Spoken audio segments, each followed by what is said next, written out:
di plexus choroideus, dan di kapiler di intracerebral. Contohnya banyak ya hematogen, mulai dari paru-paru, itu TBC,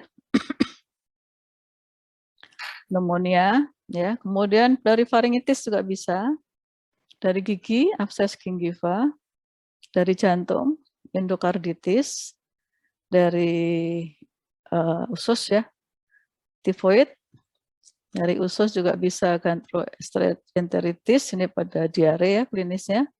Bisa juga tadi infeksi sitomegalovirus, malaria, ataupun infeksi HIV. Ya. Jadi kasus-kasus ini harus kita lacak untuk mencari kemungkinan penyebab dari kasus ensefalitis atau kasus meningitis yang lain ataupun abses cerebri ya. Itu penting karena untuk memberikan penanganan yang selanjutnya. Soalnya kalau ensefalitisnya diobati, sumbernya tidak diobati, dia akan terus-terus ada di situ, tidak akan sembuh-sembuh. Ya. Nah ini contohnya, ini varicella, ya. Ini pun juga bisa mengikuti aliran darah virusnya sehingga masuk ke intracerebral. Ini miliar TB miliar. Nah ini kenapa saya beri gambar ini, karena untuk mengingat-ingat bahwa di organ dalam ini bisa semuanya, hampir semuanya bisa di situ terjadi infeksi, bisa terjadi bakteremia dan akhirnya masuk ke intrakranial. Ya, usus tadi tifoid ya, gastroenteritis, diare, kemudian jantung, endokarditis, dari paru, pneumonia, TB paru, dari faringitis ya, dari gingiva, abses gingiva, dan lain-lain ya. Kalau lihat ini kan jadi ingat, karena kita harus melacak, kita harus mutlak melacak infeksi primer yang diderita sebelumnya. Baik, ini ya, ini adalah proses masuknya bakteri ke intrakranial ya. Jadi bakterinya itu mengalami kolonisasi ya, berkumpul di nasofaring, kemudian masuk ke aliran darah. Nah, terjadi bakteremia. Dari bakteremia ini kemudian dia melanjutkan hingga ke invasi ke meningis. Ya, kemudian terjadi multiplikasi ya, perkembangbiakan bakteri, meskipun ada juga yang lisis, tetapi untuk status imun yang rendah itu multiplikasinya lebih tinggi. Nah, kemudian setelah masuk di meningis dia akan menginvasi ke subarachnoid ya. Di situ ada liquor cerebrospinal ya.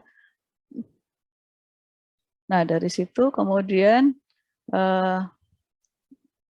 proses itu akan menyebabkan bermacam-macam ya. Salah satunya adalah dari faktor bakterinya sendiri, itu akan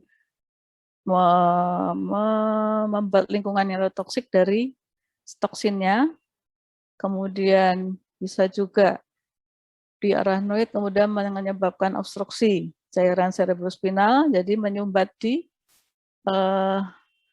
granulasi, jaringan granulasi di arachnoid ya, dan juga foramen Ruska dan Magendie ya, tempat keluarnya LCS ke sistem dari ventricle keluar ke subarachnoid di luar ya.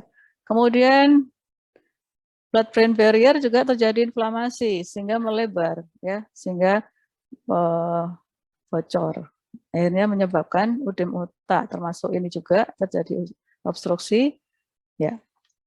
Kemudian inflamasi ini juga bisa menyebabkan vaskulitis dan juga hilangnya autoregulasi vaskuler. Nah, vaskulitis ini kemudian menyebabkan spasme atau trombus ya. Jadi vaskulitis nanti bakterinya atau kumannya itu kemudian dia menutup jaringan sehingga kalau sudah terjadi trombosis atau sumbatan akan muncul sebagai iskemik ya. Nah, yang bakterinya tadi ini juga bisa menyebabkan hipotensi sistemik sehingga menyebabkan iskemik juga. Ya, baik kita sampai ke udim otak. Udim otak bisa juga menyebabkan hipertensi intrakranial. Hipertensi intrakranial juga menyebabkan iskemi otak. Ya, nah dari iskemi otak bisa menyebabkan nekrosis. Faktor bakteri ini dengan menyebabkan lingkungan yang toksik, kemudian juga menyebabkan apoptosis, kerusakan pada sel-sel otak.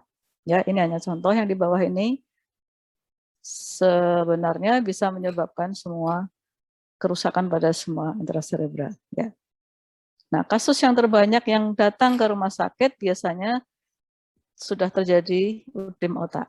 Ya, ini udim otak akan menyebabkan penurunan kesadaran, ya, kejang, ya. Antara lain itu kemudian peningkatan intrakranial, ya. Biasanya sudah sampai sini baru dibawa ke rumah sakit.